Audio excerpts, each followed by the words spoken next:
The old gold mining town of Ballarat in central Victoria is a thriving provincial city these days, but they still tell me at the end of the rainbow there's still the odd pot of gold. I'm not talking about the sleek racing greyhound either. It's the kid on the end of the brush, doing the hard work, who's rapidly become the best thing to come out of the place since those golden nuggets. 21-year-old Anthony Lockett, known to his mates as Plugger, and to those of us in the media as Two-Ton Tony, is just about the hottest footballing prospect in the land.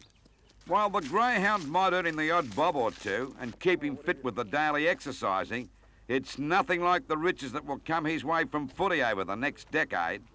He's a simple country boy who thrived on his mum's home cooking and turned into a footballing giant, all in the space of 4 years. He's turned eternal wooden spoon of St Kilda into a side with pride and hope, and along the way has leapt to the top of a half a dozen media awards. Some are tipping that the young full forward with a vice-like grip and a kick like a mule will become the first full forward in history to win football's most prestigious individual award, the Charles Brownlow Medal. The award that not even the greats like Hudson, Coleman, Pratt or Wade could attain. Look at his people coming back to Moorabbin. A one-man show it isn't, but put a glamorous goal kick in front of the big sticks and it's amazing how quickly you can get the turnstiles clicking over. He kicked a dozen goals against Melbourne and in the past 4 games kicked 30 goals.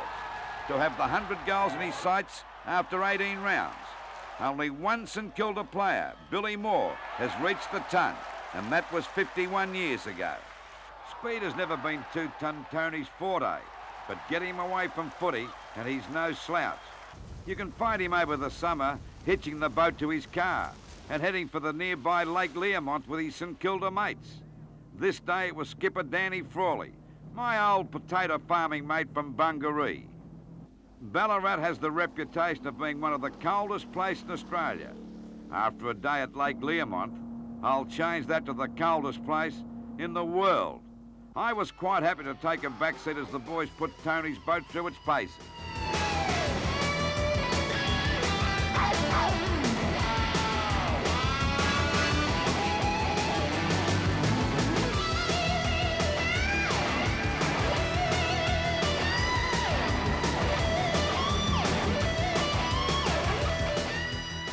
Tony had kicked 93 goals going to yesterday's match against Footscray, and like all youngsters, the 100 mark was looming large.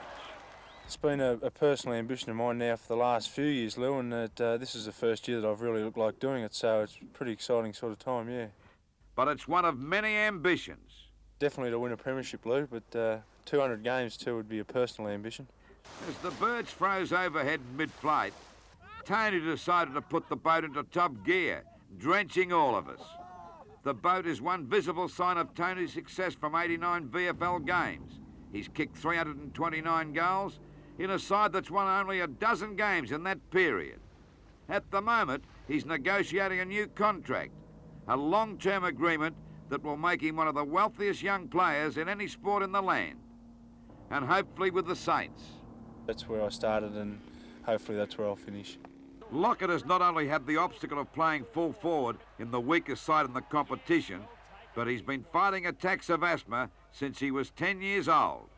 Yeah, only very slightly though, Lou. It just means taking a Ventolin to the football and to training and just I have a go of it before the game and at half-time as well.